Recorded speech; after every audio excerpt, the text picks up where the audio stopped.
네, 예제 4의 9를 이제 보도록 하겠습니다. 먼저 문제를 잘 이제 살펴보면 축방향 하중에 저항하는 기둥이 있다. 예, 요 기둥이죠, 그죠? 유효 자굴 길이는 5m다. 예, 유효 자굴 길이 LK가 5m란 얘기예요.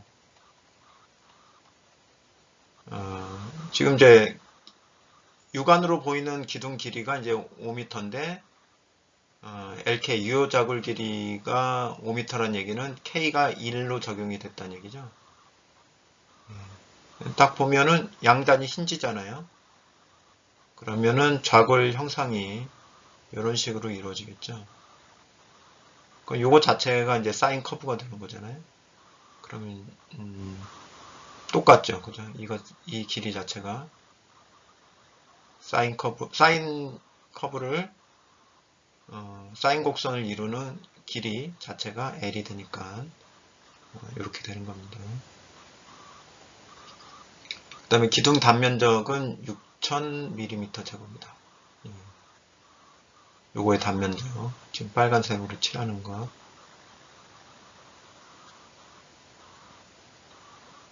단면은 한 변이 B고, 예, 한 변이 B인데, B가 이것도 이제 두께 중심 길이에요. 두께 중심 길이.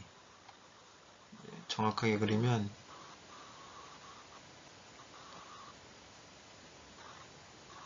예, 두께 중심을 지나가는 겁니다. 예, 정확하게 잘 안 그려지는데요. 예, 여기 보이시나요? 이게 끝에서 끝이 아니라 요 중심이에요.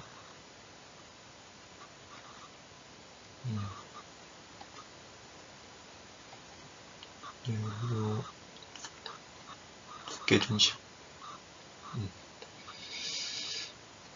그래서 그걸 이제 B라고 하는 거고, 그게 225, 250, 275일 때, 예, 각 경우의 허용 압축력을 구하라. 허용 압축력 PA죠.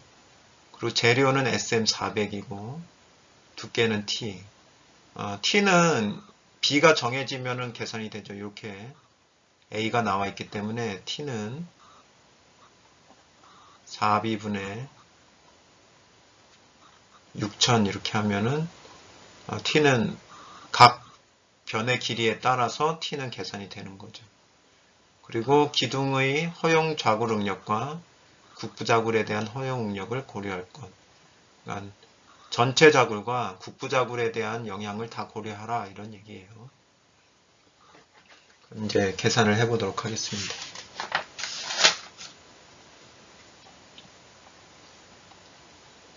자, 풀이 첫 번째 B가 225일 때를 해보도록 하겠습니다. 그럼 T는 얼마가 돼요? 4B분의 A니까 4 곱하기 B가 225 그 다음에 6000이 되는 거죠. 하면 요게 6.67이 됩니다. 그럼 이제 I를 계산할 수가 있겠죠. 단면 2차 모멘트 I를 계산을 해보겠습니다. I는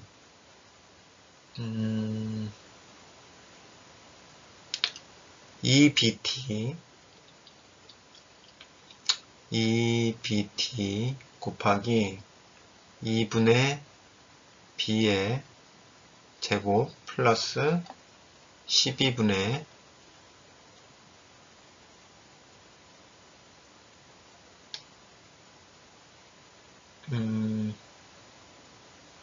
12분의 1에 12분의 1 곱하기 T의 B의 세제곱 곱하기 2가 됩니다. 자, 요거 이제 보세요. 맨 앞에 있는 텀은 요 플랜지에 대한 텀입니다. 플랜지가 두 개니까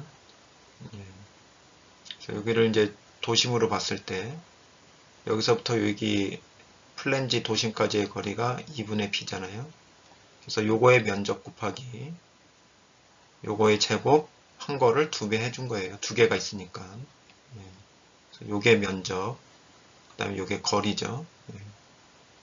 y바 하는 거 거리의 제곱이 되는 거죠. 그 다음에 요 2개 있죠. 여기 웹이 2개가 있잖아요. 하나, 2개인데 요것도 폭은 이제 결국에는 요거죠. 요거 하나만 떨어뜨려서 보면은 요게 t가 있고 여기서부터 여기까지가 b잖아요. 이건 12분의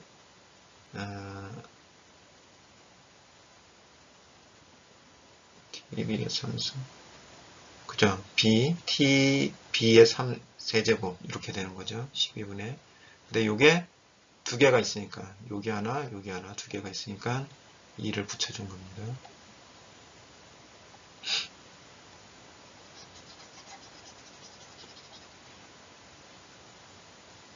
자, 그렇게 해서 계산을 해보면 50.63 곱하기 10의 6제곱 밀리미터 4승 이렇게 나옵니다. 여기까지 구해졌으면 이제 순차적으로 하나씩 해결해 나가면 되겠죠. 그래서 회전 반경부터 계산을 해보겠습니다. 루트 a분의 i고 이거는 a가 6000에다가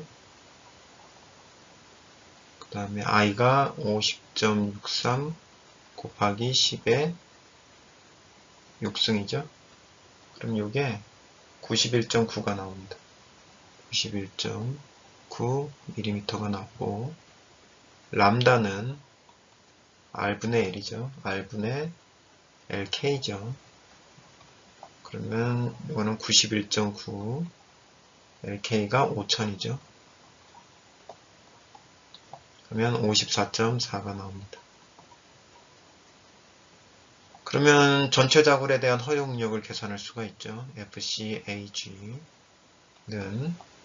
140 빼기 0.82 곱하기 54.4 빼기 18.6 해주면 요게 110.64 메가파스칼이 나오죠.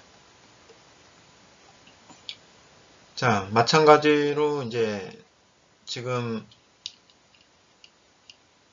보면 자, 단면이 이렇게 생겼잖아요.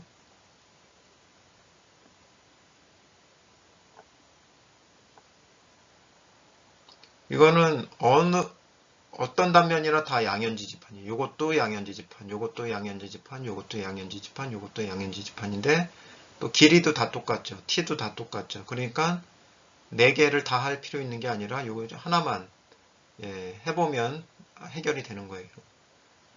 차이가 없기 때문에. 그래서 양현지지판은 이제 양현지지판에 대한 국부작을 고려. 국부작을 고려 해주면 phi는 0이죠. 그리고 i는 1.0이 돼요. 이것도 한 번 더 설명을 드리면 단면이 이렇게 생겼잖아요.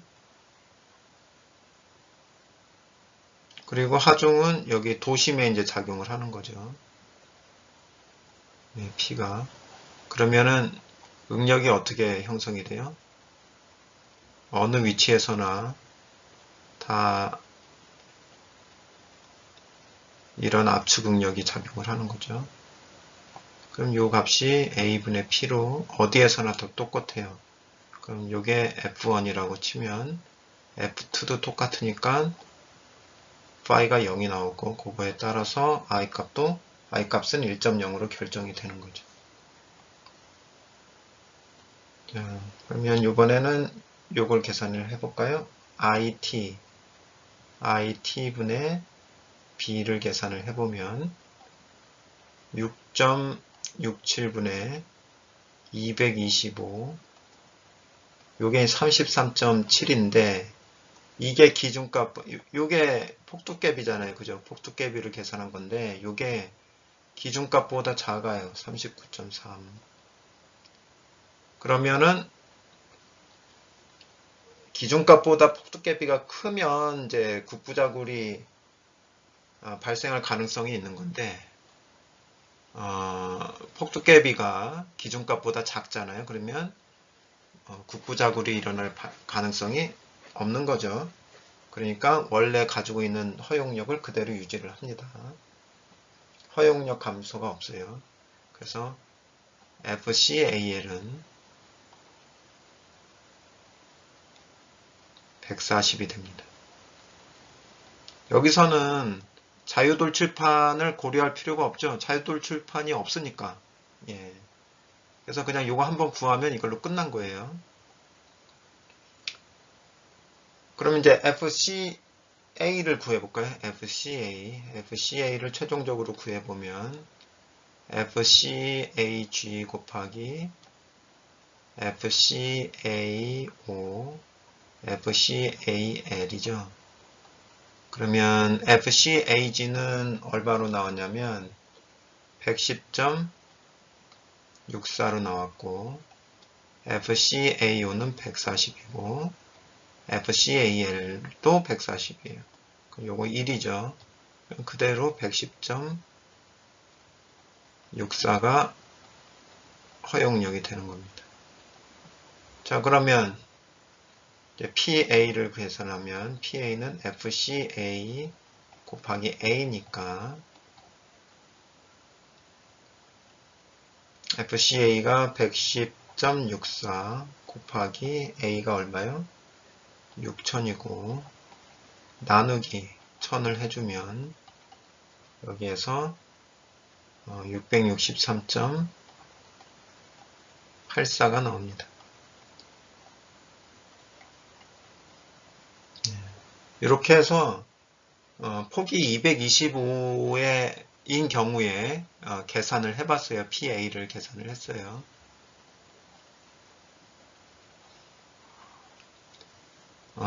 다른 폭에 대한 거는 계산은 하지 않고 다른 것들을 한번 여러분들이 250인 경우, 그 다음에 275인 경우에도 계산을 해서 책에 나온 것처럼 그 결과가 나오는지를 한번 확인해 보시기 바랍니다. 저는 그거를 하나의 표로 만들어서 전체적인 그 인사이트 통찰을 얻는데 좀 그것을 설명하는데 통찰을 설명하는데 좀 더 집중을 해 보도록 하겠습니다. 네. 그럼 결과 요약을 한번 해 보도록 하겠습니다.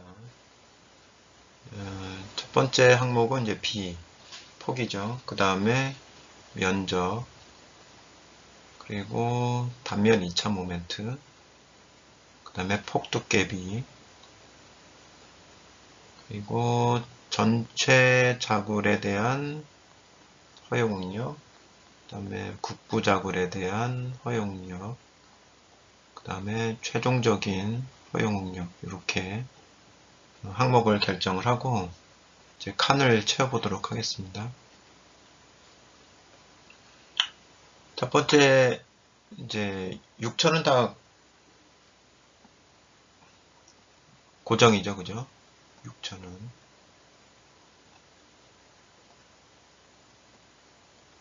그리고 이제 B가 225일 때는 이제 T가 이제 바뀌면서 이때의 단면 2차 모멘트는 50.63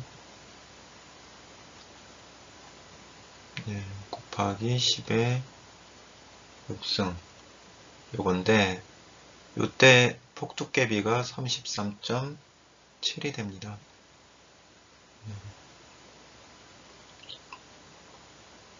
그래서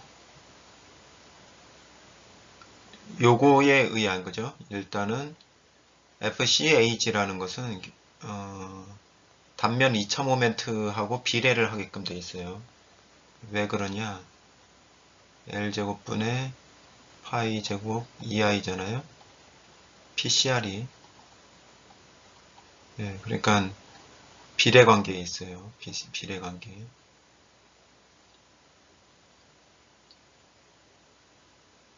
여기가 110점 110.64 이렇게 나오고요.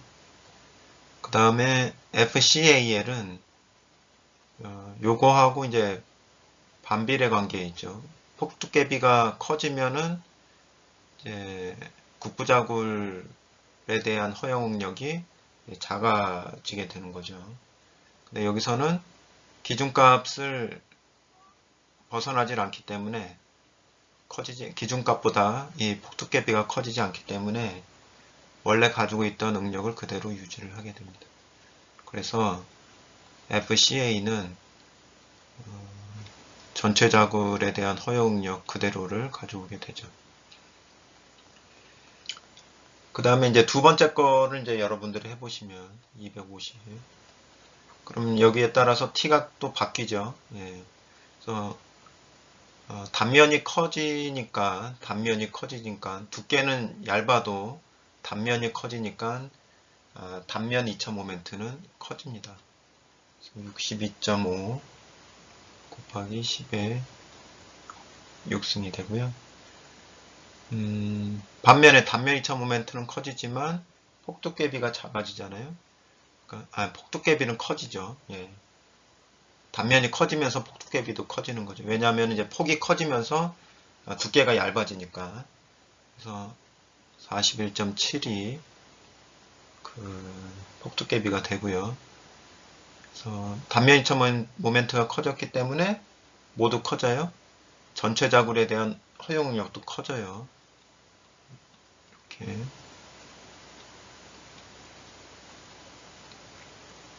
그렇지만 폭두께비가 증가를 했기 때문에 요게 기준값이 얼마냐면 39.3이거든요. 그러니까 41.7이 39.3을 초과를 했기 때문에 이때부터는 뭐가 감소하기 시작하냐면 허용력이 국부자굴에 대한 허용력이 감소하기 시작을 하는 거죠. 그래서 계산을 해보면 126.7이 나옵니다. 그리고 이제 요응력과 요응력을 조합한 결과 103.97이 나오죠. 네. 그래서 단면이 커져서 그 전체 자굴에 대한 허용력은 증가를 했지만, 그죠? 커졌지만 오히려 국부자굴이 발생할 가능성이 높아지면서 국부자굴에 대한 허용력이 줄어들었잖아요. 그래서 최종적으로 보니까 최종적인 허용력은 오히려 낮아졌습니다. 그죠? 감소를 했죠. 무조건 단면을 키우는 것만이 답이 아니다라는 거죠. 예. 단면을 키우면서 국부자굴이 오히려 발생을 한다면 단면을 키우지 않는 게 더 나을 수도 있는 거예요. 그 다음에 275인 경우에는 당연히 단면 2차 모멘트가 증가를 하죠. 그리고 폭두께비도 증가를 합니다. 네. 많이 증가를 했네요. 50.4.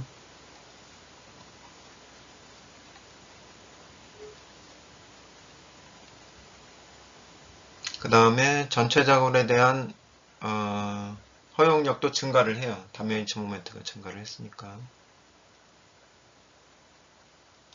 하지만 국부자굴에 대한 허용력은 많이 낮아지죠. 예, 86.6. 예, 갑자기 낮아지네요. 그러니까 이게 그 폭두께비의 제곱에 반비례하기 때문에 감소폭이 굉장히 큽니다. 그래서 국부작울이 될 수 있으면 발생하지 않도록 설계를 하는 게 더 중요하다는 것을 알 수 있겠죠. 이 두 가지를 사용을 하면 73.4가 됩니다. 예. 그러면은 요 정도에서 본다면 아마도 가장 좋은 단면은 뭘까요? 이 세 가지 단면 중에서 가장 좋은 단면은 허용량이 제일 큰 게 좋은 단면이죠. 그래서 225에 같은 단면적을 사용한다고 하면은 단면적이 같다고 한다면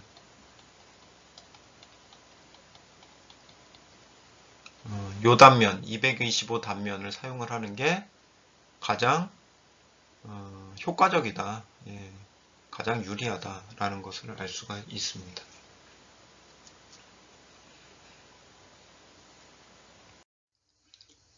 자, 이제 여기까지 해서 그 압축 부재 설계에 대한 부분이 마무리가 되었기 때문에 과제를 하나 드리도록 하겠습니다. 과제의 포인트는 뭐냐면 아까 함께 풀어봤던 예제를 응용한 거예요. 응용을 한 겁니다. 응용을 하는데 이거는 재료가 SM490입니다. 490. 예제에서는 400이었잖아요. 근데 이거는 SM490인 경우를 하시면 돼요. SM490인 경우. 그리고 이제 면적은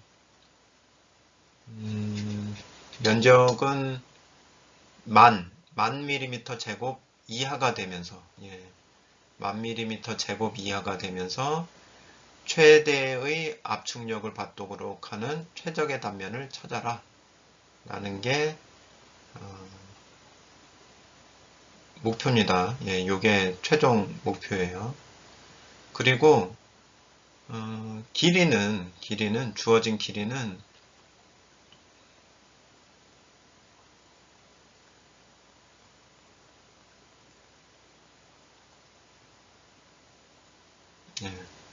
이렇게 해서 여기가 8m. 8m. 그래서 여기에 작용을 할 수 있는, 그죠? 여기에 작용할 수 있는 PA 최대값을 계산을 해보라 라는 거죠. 근데 이거를 하려면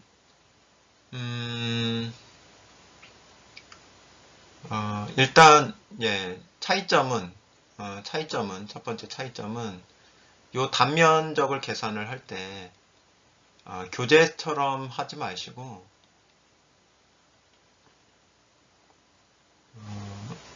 그냥 일반적으로 계산하듯이 계산하시면 돼요. 그래서 지금 B가 요 중심의 B가 아니에요. 그죠?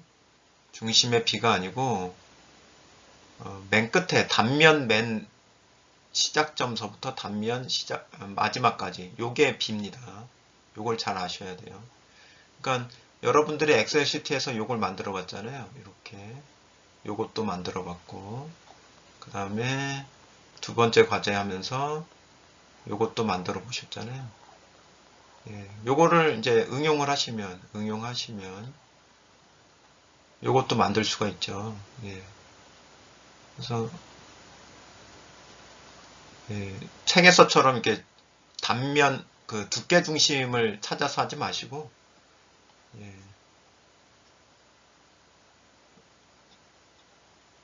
요거 B 값을 이제 단면의 시작점에서부터 단면의 끝까지 요거를 하고 요건 정사각형이에요. 정사각형. 가운데는 뚫려 있는 박스 정사각형 박스예요. 그 다음에 T도 똑같아요. 다 동일한 T. 어디나. 그러니까 뭐 한 군데만 교재에서처럼 한 군데만 체크를 하되 양현지지판의 길이는 반드시 이렇게 그 두께 중심 거리가 아니죠.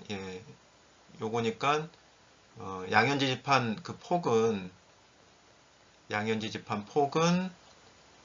뭐가 되겠어요? B 빼기 2t가 되겠죠? 예. 그러니까 양현지지판 검토할 때의 폭 B는 그죠? 양현지지판 검토할 때의 폭 B는 B 빼기 2t로 해서 계산을 해야 되겠죠. 자,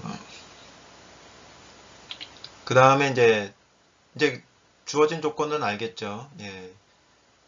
강제는 SM490을 사용을 하고 단면적은 1000mm 제곱 이하가 되는데 요 T를 선택을 할 때 제출 내용 한번 보세요. T를 선택을 할 때 소수점 한 자리까지 그러니까 뭐 만약에 T가 10이다 그러면 10.0으로 하든지 10.2로 하든지 뭐 이런 식으로 선택을 하시고 10.11 이렇게 하지 마시라는 거예요. 그래서 1000mm 이하가 된다는 얘기는 뭐냐면 내가 10.2를 했을 때는 뭐 1200이었는데 1200 맞나? 1200이었는데 그죠? 1200이었는데 10.2를 하니까 뭐 9900, 뭐 90이었다. 그러면은 10.2를 쓰시라는 거예요. 왜? 만을 넘어가면 안 되니까. 그죠? 만을 넘어가면 안 되니까. 그래서 단면적을 이렇게 확인해 보면서 t 값을 선택을 하실 수가 있죠. 그러니까 첫 번째는 b 값을 선택을 하고 그 다음에 t를 거기에 따라서 선택을 하고 하면은 일단 단면 하나가 선택이 되잖아요. 그것에 따라서 허용력하고 허용 압축력을 계산할 수가 있겠죠. 예. 그래서 최적 단면 그렇게 하다 보면 그렇게 단면을 여러 가지를 바꿔서 하다 보면 그 최고 맥시멈 PA를 찾을 수가 있어요. 맥시멈 PA 중에서 가장 맥시멈인 것. 그래서 그거에 대한 그래프를 이제 그려보시고 그 다음에 각 포인트에 대해서는 백데이터, 그 계산 데이터 시트가 근거 자료로 남아 있도록 하시면 됩니다. 제출 일시는 11월 24일까지 좀 넉넉하죠, 그죠? 11월 24일 오전 9시까지 제출하시면 되고 그래서 지금 제가 말씀드린 게 잘 좀 헷갈릴 수 있으니까 그림으로 한번 다시 설명을 드릴게요. 그래서 여러분들이 이제 시트를 하나 만드실 거 아니에요, 그죠? 시트를. 그럼 여기에는 박스 단면 있고 그 다음에 A 값, T 값, I 값 있을 텐데 A는 반드시 뭐보다 작아야 된다? 만보다. 그래서 만약에 이제 여러분들이 B를 뭐 100으로 했다 그러면 T는 뭐 얼마다 이렇게 나오겠죠. 예, 100이다 그러면은 100mm? 이거 이렇게는 예, 100mm면 10cm 아니에요. 예, 그 정도까지는 안 되겠죠. 한 500이다 그러면 요거에 의해서 T가 또 결정이 되잖아요. 그죠? 500이면 T. 그리고 나서 I 값이 결정이 될 거고 그것에 의해서 FCAG가 나올 거고 FCAL이 나올 거고 그 다음에 FCA가 나오고 그 다음에 요거에다 단면적 곱하면 PA가 나오잖아요. 그러면 B를 500으로 했을 때의 데이터가 하나 나오는 거죠. B 500일 때 PA가 뭐 얼마 값이 나오겠죠. 그죠? 그러면 시트가 하나 만들어진 거죠. 그 다음에 두 번째는 B가 뭐 300일 때 이렇게 해보면 또 시트가 하나 만들어지잖아요. 그렇게 해서 시트 하나당 포인트가 하나씩 이렇게 만들어지는 거예요. 시트 하나당 포인트가. 그죠? 그 다음에 뭐 3개면 3개. 해서 최소한 5개 이상의 포인트를 만드시라는 거죠. 예. 그렇게 해서 여러분들이 하시다 보면 요거를 가지고 그래프를 그릴 수가 있어요. 그러니까 요 데이터 하나를 만드는 시트가 하나씩 이렇게 오는 거죠. 그러면 이 시트가 벌써 몇 개예요? 5개만 한다고 해도 시트는 5개의 시트가 필요하고 그 다음에 그거를 모으는 시트가 하나 필요하겠죠. 모으는 시트. 예. 그래서 5개의 계산서와 그거를 모으는 시트가 필요하겠죠. 그래서 이게 하나당 다 탭으로 이루어지면 됩니다. 요것도 하나의 탭, 그 다음에 요것도 모아놓은 것도 탭이 되고, 그 다음에 탭, 다른 탭 하나에서 이제 모아놓은 다음에 요거를 그래프로 그리는 거예요. 그래프. 그래프로 그리면 힌트를 드리면 이렇게 돼요. 아까 제가 예제를 풀 때도 설명드렸던 것처럼 단면이차 모멘트가 단면이 커짐에 따라서 올라가다가 그죠? 그러면서 받는 힘도 올라가겠죠. 그러다가 어느 순간서부터 국부자굴이 발생을 하면서 오히려 단면이 커지더라도 이게 작아집니다. 이렇게 내려가요. 예. 그래서 여기 최대점 여기 나오겠죠. 그죠? 요 최대점. 요게 요때에 P가 있을 거고, 그죠? PA가 있을 거고, 요때에 B가 있겠죠. 예. 당연히 B가 있으면 T도 찾아질 거고, 예. 요거를 찾으시라는 거예요. 요게 최종 결과예요. 어떤 단면일 때, 어떤 단면일 때 최대의 PA가 나오는지 요거를 찾으시라는 거예요. 그러니까 여러분들은 최종적으로는 요 그래프하고 옆에 단면 하나를 그려서 표현을 하되 이거를 표현하기 위해서는 이러한 표가 필요하고, 그죠?